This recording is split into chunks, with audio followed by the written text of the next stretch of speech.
ክሬዲት ሚሞ ቬንደር ክሬዲት ሚሞ ይሄ ማለት እኛ ከቬንደሮቻችን ግዥ ልንፈጽም እንችላለን ግዥ ከፈጸምን በኋላ ያንን ግዥ ሪተርን ልናደርግ እንችላለን ልንመልስ እንችላለን ያ በመንመልስበት ጊዜ ይሄን ኮማንድ እንጠቀማለን ማለት ነው ቬንደር ክሬዲት ሚሞ የሚያገለግለው when we have purchase return የግዥ መልስ ካለን ያን የግዥ መልስ ሪከርድ ለማድረግ የምንጠቀምበት የኮማንድ አይነት ነው ቬንደር ክሬዲት ሚሞ ማለት ቬንደር ክሬዲት ሚሞን ክሊክ በመናደርግበት ሰዓት ይሄ ዊንዶ ይመጣል ለምሳሌ ከቢኤልቲዲ አንድ ፐርቸዝ ነበር with this invoice ነበር 002 በዚህ ኢንቮይስ ነበር የገባው የቢኤልቲዲ ፐርቸዝ ስንት ኳንቲቲ ነው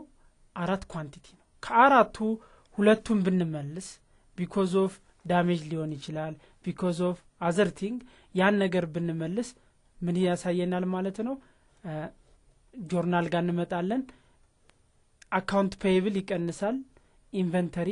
ይቀንሳል ሁለቱም ይቀንሳል ምክንያቱም ኢንቨንተሪም ስለሚወጣ አካውንት ፔየብልም ስለሚወጣ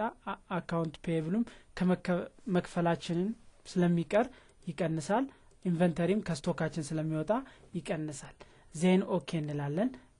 ክሬዲት ሚሞ ነበር ሚሞ ለምሳሌ 20 ብንለው ሚሞ 20 ዴታችንን ሪተርን ያደረግንበትን ቀን እንመርጣለን ማለት ነው ከዛ በኋላ ሴቭ እንላለን ዜን